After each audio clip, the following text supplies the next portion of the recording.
রাজ্যে নাবালিকা ধর্ষণ ও অপহরণের মতো জঘন্য ঘটনা কোনোভাবেই কমছে না।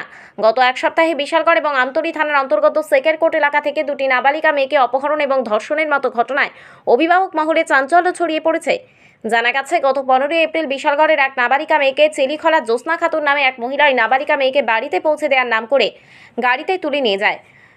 পরে মাঝে রাস্তা থেকে ওই মহিলার ছেলে মোহাম্মদ মোস্তফা গাড়িতে উঠে নাবালিকা মেয়েটিকে জোরপূর্বক অপহরণ করে শিলচরে নিয়ে গিয়ে কোনো একটি হোটেলে আশ্রয় নেয়। নাবালিকা মেয়েটির পরিবারের লোকজন মেয়েকে খুঁজে না পেয়ে বিশালগড় মহিলা থানায় একটি নিখোঁজ ডায়েরি করেন।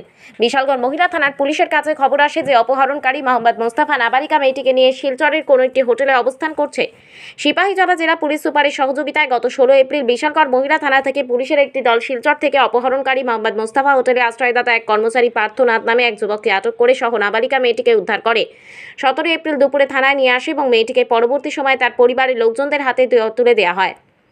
বুধবার সন্ধ্যায় নাবালিকা মেয়েটির পরিবারের পক্ষ থেকে অভিযুক্ত জ্যোৎস্না খাতুন সহ ওনার ছেলে মোহাম্মদ মোস্তফা ও হোটেলের কর্মচারী পার্থনাথের বিরুদ্ধে অপহরণের মামলা দায়ের করে।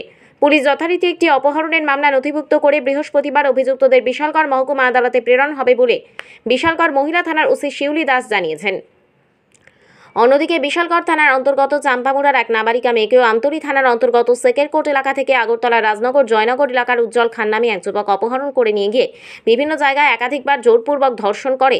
যদিও নাবালিকা মেয়েটি বুধবার অপহরণকারীর হাত থেকে পালিয়ে আসে এবং বুধবার ওই নাবালিকা মেয়েটির পরিবারের পক্ষ থেকে বিশালগড় মহিলা থানায় অপহরণকারী উজ্জ্বল খানের বিরুদ্ধে বিশালগড় মহিলা থানায় অপহরণ এবং ধর্ষণের অভিযোগ এনে লিখিত আকারে মামলা দায়ের করে। পুলিশের পক্ষ থেকে জানা গেছে, অপহরণকারী উজ্জ্বল খানকে গ্রেপ্তার করতে জাল বিস্তার করা হয়েছে। বুধবার রাতে ঘটনার বিস্তারিত তথ্য প্রকাশ করেন বিশালগড় মহিলা থানার ওসি শিউলি দাস। তবে এই দুটি অপহরণের ঘটনায় বিশালগড় মহিলা থানার পক্ষ থেকে সক্রিয় ভূমিকা পালন করা হচ্ছে। অ্যাকচুয়ালি গত 15 তারিখ আমাদের কাছে দুর্গানগর থেকে একটি অভিযোগ আসে যে গৌতম দেবনাথন উনি জানান যে ওনার মেয়ে আমাদের বিশালগড় ইংলিশ মিডিয়াম স্কুলে পড়াশোনা করে। তো মেয়েটি নবম শ্রেণীতে ভর্তি হওয়ার জন্য ফর্ম ফিল আপ করতে যায়। তখন আর বাড়িতে ফিরে আসেনি। তখন ওনার বাবা মেয়েটির বাবা খোঁজাখুঁজি করে মেয়েটাকে পায়নি। তখন আমাদের থানাতে আসে, যখন জানায় এরই মধ্যে আমাদের কাছে শিলচর থেকে একটি ফোন আসে, শিলচর থানা সদর থানা থেকে, যে ওনাদের এখানে একটি ছেলে নামের একটি মেয়েকে আটকানো হয়েছে। তখন আমরা সঙ্গে সঙ্গে আমাদের অথরিটির সঙ্গে কনসাল্ট করি এবং এসপি স্যারের সহযোগিতায় আমাদের মহিলা থানা থেকে এবং হেডকোয়ার্টার থেকে একজন টিম একটি পাঠানো হয় শিলচরে। সেখান থেকে আমরা মেয়ে এবং মেয়েটিকে উদ্ধার করে নিয়ে আসি এবং মেয়েটির বাবা একটি অভিযোগ করে ওই মোতাবেক আমরা ওই দুজনকে আনা হয়েছে তাদেরকেও আমরা সেখান থেকে ডিটেইন করে নিয়ে আসি। আসার পরে আমরা একটি অভিযোগ পেয়ে একটি কেস নেই এবং তাদেরকে অ্যারেস্ট করি।